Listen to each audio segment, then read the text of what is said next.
I guess it's time for me to tell a story. The first story that I am going to introduce you guys to is how I got pregnant.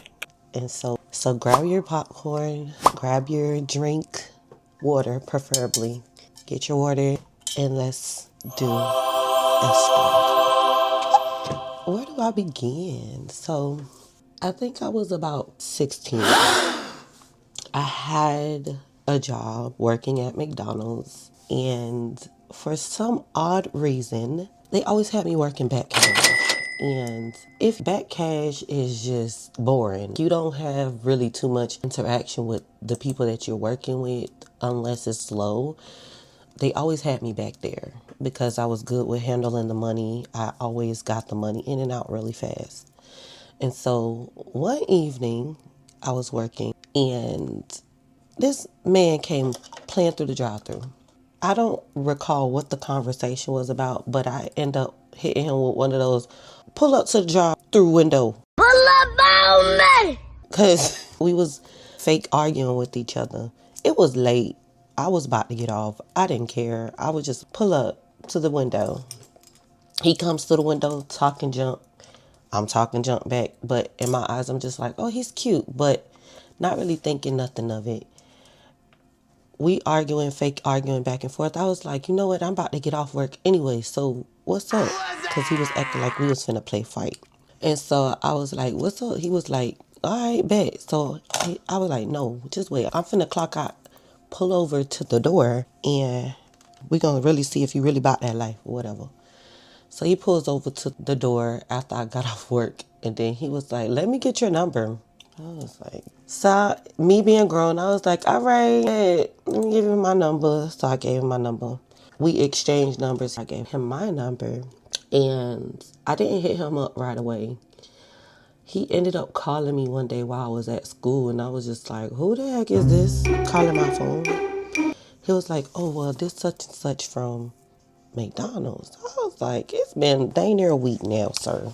You almost forgot about. But I was like, I'm going to hit you back up after I get out of school because I'm at school right now and my minute's not free, sir. So I will call you back.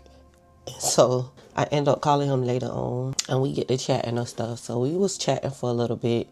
It was never like a relationship. It was just exciting because I was sneaking around doing it type of thing. And so he was like, I want to see you, but I want to see you outside of work because I really was working all the time.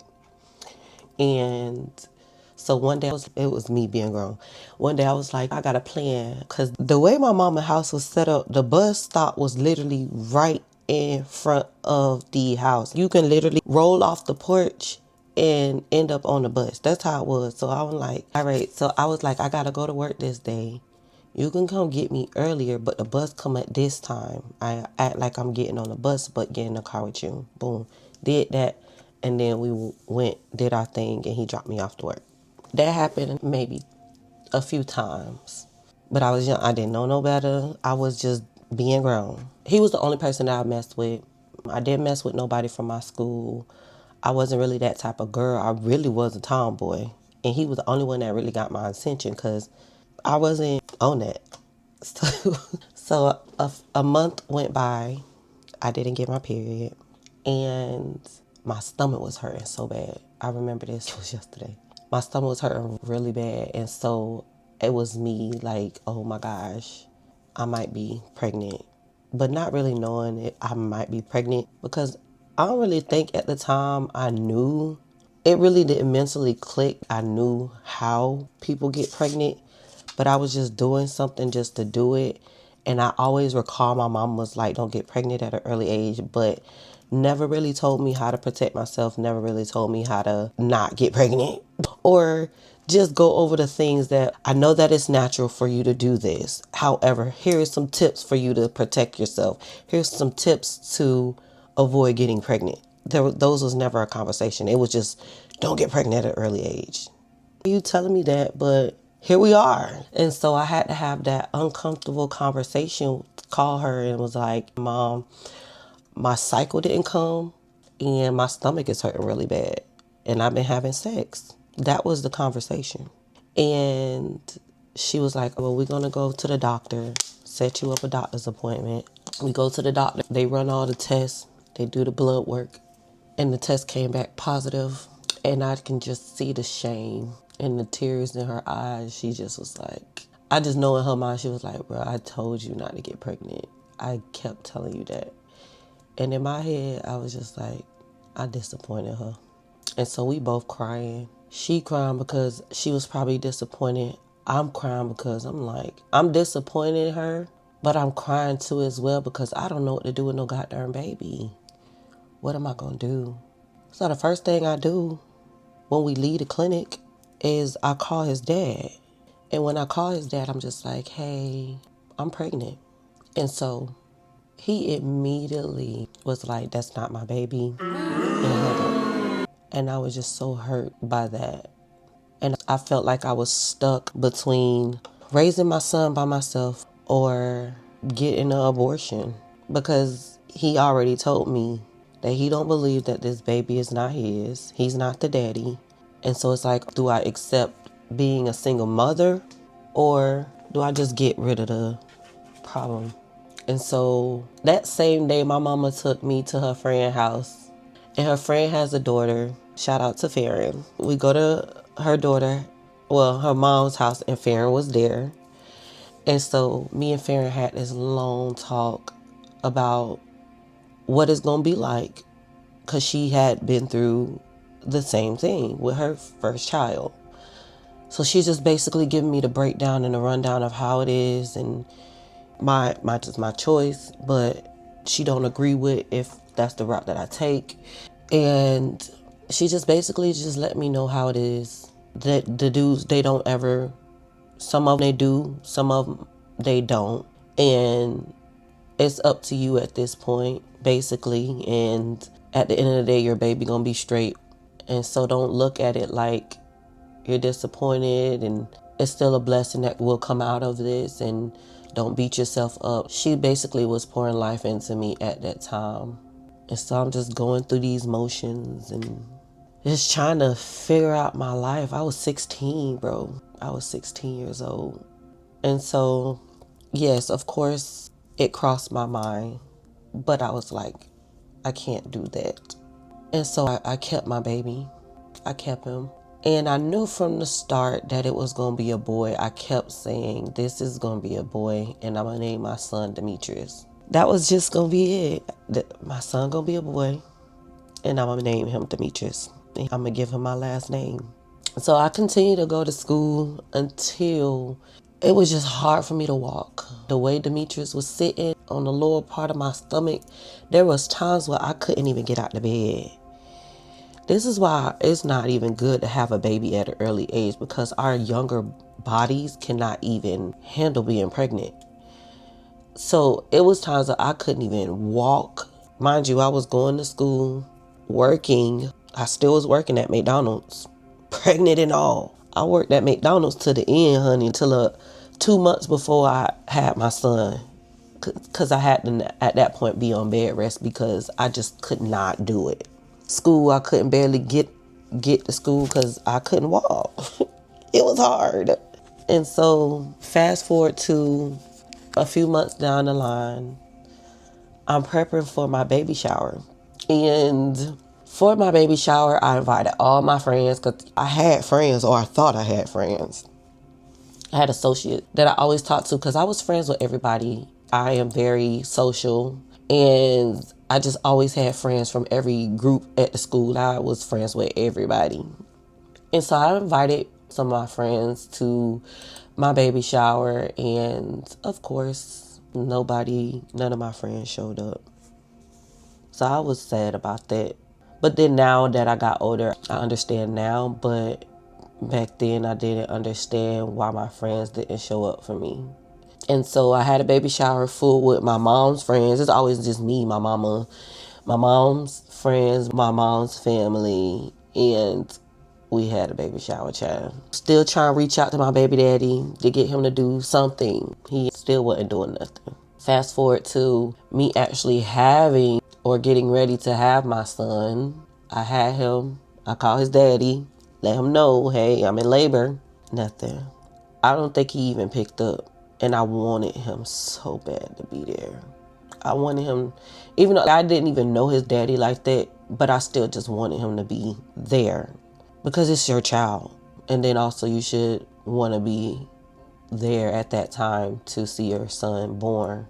And so I remember it was just me, and my mom best friend in that delivery room. Baby, when I tell you, I don't recommend. I had a natural birth. I didn't have nothing. I was already, when I got to the hospital, I was already 8 centimeters dilated. And it was time to push by the time, and it hurt so bad. I still, to this day, cannot get over that. It hurt so bad. And so I pushed my baby out. I think I pushed him out in 2 pushes. And that was pretty much it. I had him. I had a lot of visitors. People came to see me and my baby at the hospital. People was coming to see me at the house. And that was the start of a lifetime of being a single mother. And I was being a single mom. I lived with my mom up until I was she put me out. I ain't gonna say she put me out. She had a place for me to stay. And me and my son moved in our apartment. And I still raised my son and still was trying to reach out to his daddy. His daddy kept changing the number. And then he'll hit me up randomly.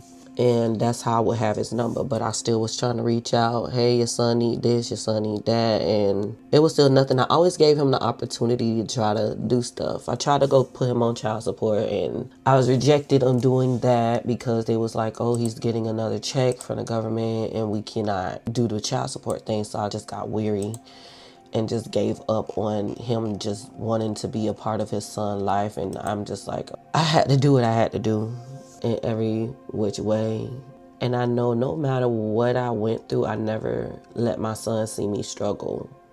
Even when times got hard, I always had a place to stay. There was only one time where I can say that me and him was kind of homeless. But the homeless was because we were staying with other people. I didn't have my place. We had got put out or whatever. And well, not really put out. It's just we didn't pay the bill on time. And y'all know how that go. And so I had to go move in with family because at that time I couldn't afford where I was living. And I don't know what happened with my mom, if I could have moved back in. I don't know. I don't remember. But I know that I went and stayed with my auntie Tiffany, and we stayed there for a while. I had a boyfriend at the time, and there was a lot. And he was helping out at that point. My boyfriend was helping out. And we ended up breaking up. I was living with my auntie, and then I ended up moving with my mom until I got my own place, the place in my name. That place, it wasn't in my name when I first moved out of my mom's house. That was in my brother's name because I was still 17, so I couldn't have gotten a place by myself. And so when I moved in with my mom ended up actually applying for me an apartment in the same apartments that I moved out of. And me and my son had a 2-bedroom apartment there. And I was working at 7-Eleven. And so the bills was paid at that time. And I had to do what I had to do and make sure my baby was straight. And even in that apartment, that's when I started liking girls. And that's when I got with my first girlfriend. And we was together for a long time. At that point, when I got my girlfriend, she took over taking care of him. Everything concerning my child, whatever he needed, the girlfriend was doing. She was taking care of him, getting his clothes, all that. I didn't have to. She took the weight off of my shoulder when it came to him. And so I didn't have to worry about him for years.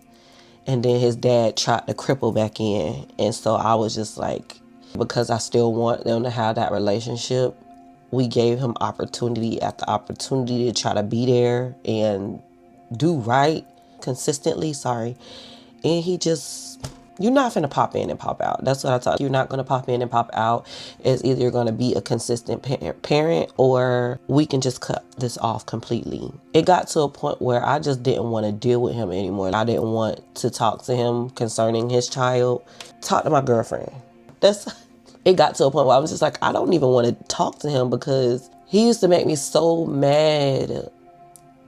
And I just didn't want to talk to him. I'm just like, talk to my girlfriend. Y'all handle that. I don't want to do it. I don't want to deal with it. That's her baby at this point. She taking care of him. I'm just here. I had him. She the one taking care of him. So you talk to her. And so, oh, Jesus. And that went on for about 9 years. 8, maybe 8.5, 9. And he popped in and popped out. He got him when he felt like getting him. He got him one serious time where he went somewhere with him and then brought him back the same day. Well, we thought he was going for the whole weekend, but whatever. And as my son got older to make his own decisions, he was like, I'm not going over there with that man.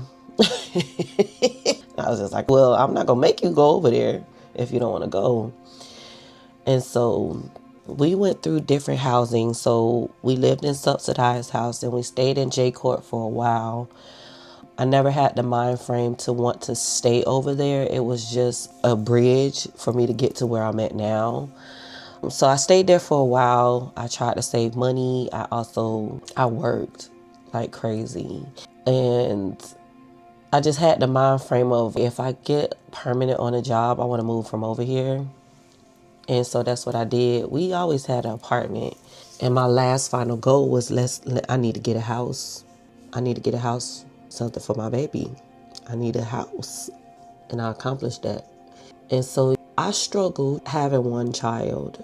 And I knew, because I knew how it felt to be a single mother of one, I knew I never wanted to do that again. I never wanted to go through being a single parent again, because I knew how hard it was to raise a child and not really have the support, not knowing what postpartum depression was, because I feel like I went through that after my son, but I never knew what it was. I was 16. I didn't know what a lot of things were. Learning how to deal with my hormones after having a baby, because after you have a baby, your hormones heighten. So after I had my baby, I was sexually active, crazy. And I really wasn't sexually active before I had him. It wasn't nothing, like, I wasn't really doing nothing. So after I had my baby, I feel like I turned into a wild animal. But going through all these emotions and reliving abandonment and having to relive it through the eyes of now my child, because I know what it feels like to feel abandoned or feel like no one really want you in that way, and having to bring a child into this world and knowing he or have a dad and his dad didn't really want much to do with him. I can just only imagine how he's handling that. And through all this time, I was not saved. I was going to church every now and then, but I was a PK, so I grew up in the church. I knew who God was. Well, I knew of God, but I didn't know who he was for sure.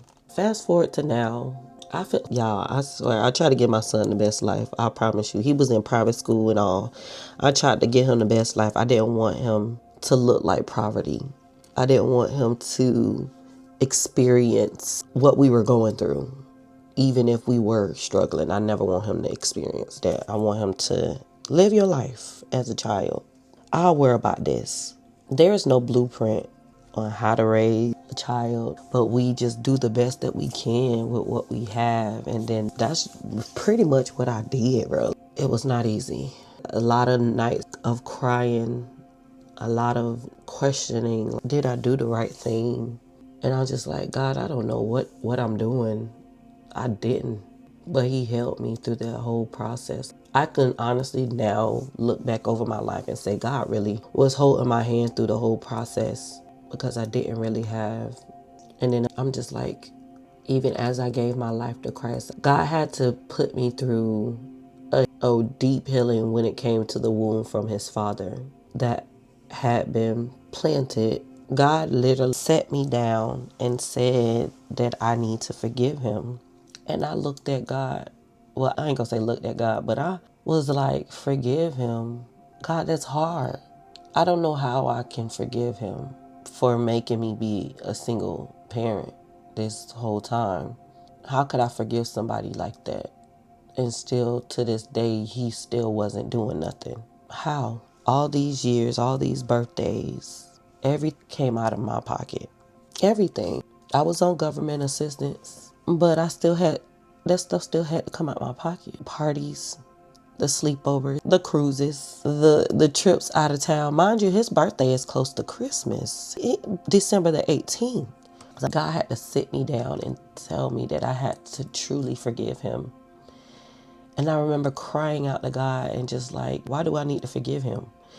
Me and God had this whole conversation about why I need to forgive him and why I need to pray for their connection to be built. And so I remember one morning I went through that process of really grieving and crying out to God and literally screaming at God about how I felt, about how hurt I was because I had to do it alone. How I couldn't rely on him for nothing. I couldn't call him for no diapers. That man didn't buy no diapers. He didn't buy no wet wipes. He didn't buy no formula, no nothing. I literally had to do everything on my own. And so I'm crying to God, telling him how I felt. And in the midst of that, I was breaking, tears just flowing down my eyes because it was hard, man. And so I forgave. Not for him, I did it for me. Because I was holding on to all that hurt. I was holding on to all of that. Every pain that I felt, every disappointment, just everything. I was holding on to it. And so God had me release everything, every thought, every burden. I had to release it all to him. And then after I released, God is so funny. He made me pray for that man. You can't pray for somebody that you have not forgiven or given. There's no possible way. You can't pray for them. So I remember when God asked me to pray for that man, I was looking at God. I was like, you sure? When God be asking me to do crazy stuff, I just be like, really? You sure that's what you want me to do? So I prayed. And one of the biggest prayers that I prayed is like, God, I just want him to have a relationship with his son. Because at the end of the day, I can do oh so much, but a child still need their father regardless. They need their mom and their dad. I can't show my son how to be a man. I can show him how to treat a woman, but I can't show him how to be no man. So I'm just like, I just want him to try to be here or try to reach out so that they can grow their own relationship. I don't have to even be in the midst. But Lord, I just ask that you open up his heart to want to be a part of his life, to just want to reach out, to want to do. Lord, just give him a change of heart. And y'all, when I tell you, God will change situations around. He will change just that. And he is in the business of answering prayers. And so now, I don't think they have like a bond, but my son be talking to his daddy. It took all but 16 years, but he talks to his dad. His dad will come over here to bring him stuff. His dad will send him money now out of the blue. And I'm just grateful for that. Even when it came to school this year, school was going to be hard for me and I wasn't going to be able to get his school stuff like I usually do. His dad stepped in. My brother stepped in. I didn't have to lift a finger. And I'm just grateful. And so I just say all of this to say that if you are a single mother out there, keep going. Don't give up. I know that at times it get hard. I know that at times you get weary. I know the feeling, but don't give up. Also, try to find balance. Even especially if you have a community of people that will be able to get your kids, try to find balance between giving yourself time away from your kids and being a parent. Because we can only function in a clear state of mind when we are relaxed and when we don't have a heavy mental load. My number one thing is keep God first. Even though I didn't keep God first throughout all these years, I watched God change and do a 360 within me within a 2-year time frame. Even being a homeowner, I own a home now. I'm driving in a nice luxury car now. And my son, dad, reaches out to him now. I watched God do that within a 2-year time frame. It took all but 16, 15 years. But I watched God do it. And if he can do it for me, I know that he can turn a situation around for you. So don't give up. Don't give in. Just continue to pray and allow God to be God. Don't get weary in well doing, because God is in the business of answering prayers, and He will do exceedingly abundantly. He blows our mind. He does the unexpected sometimes. Sometimes it happens when you're like, really? But it happens. God is just good. I feel like I've done a great job at being a mother. I've done the best that I can do. I raised my son so differently than what my mom raised me. I try to be open. We have an open door policy. We have open communication. I allow him to express his feelings and not just get offended. I talk to him. We have conversations to where he's able to come to me, talk about his girlfriend, love life things. He's able to come to me and tell me he want to abstain till marriage. He comes and talk to me about all kind of things, and I'm just so grateful even for him to even trust me to talk to me in that way. So I just be wanting to give him the world because he deserve it. He went to London, Paris, London, and Rome. And he'll be going to Thailand 2027. I'm just so proud of him. I'm proud. And I can look at him now and just say, I've done so great. And I'm even in this moment just proud of myself for not giving up. I'm proud of myself for just keep moving. I kept moving forward. I kept going. Even when times got hard, I kept going. I didn't have a break. So when y'all see me, when you see me traveling, you see me enjoying my life, it's because I deserve it. You don't know. I deserve it. At times you don't see me with my son, it's because I learned how to balance my life without him and having him here. You don't know. There's times I always had a baby on my hip. I had him when I was 16. I didn't live my life as a 16-year-old. I was a mother at 17. So you don't know how hard that was. Not having friends after you had your baby. Just living life, just keep going. So I'm proud of myself for not giving up. I'm proud of myself for just creating that space. And I can see the fruit of my labor. So don't give up. Don't give in. God is still God. At the end of the day, God is still God.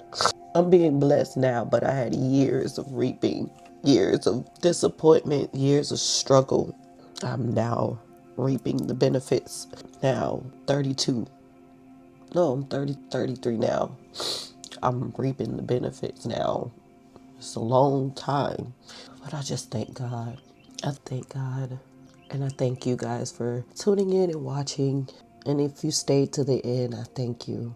I hope that this gives you that push. In God's word, it said that reaping may endure for a night, but your joy, it will come in the morning. So right now I'm just so overwhelmed because my son just turned 17 years old today. The chains have been broken, and I'm just so... The generational curses have been broken. I'm just so overwhelmed because God is just so good. He's been so good, man. Every curse that was on my life, every curse that I had, I've been slaying those curses, and so it won't be transferred to generation. Even being a high school dropout, I dropped out, but I went back. Then I graduated. And I thank God. So keep going. Never give up. Keep going. Thank you for watching. Till next time. Be blessed.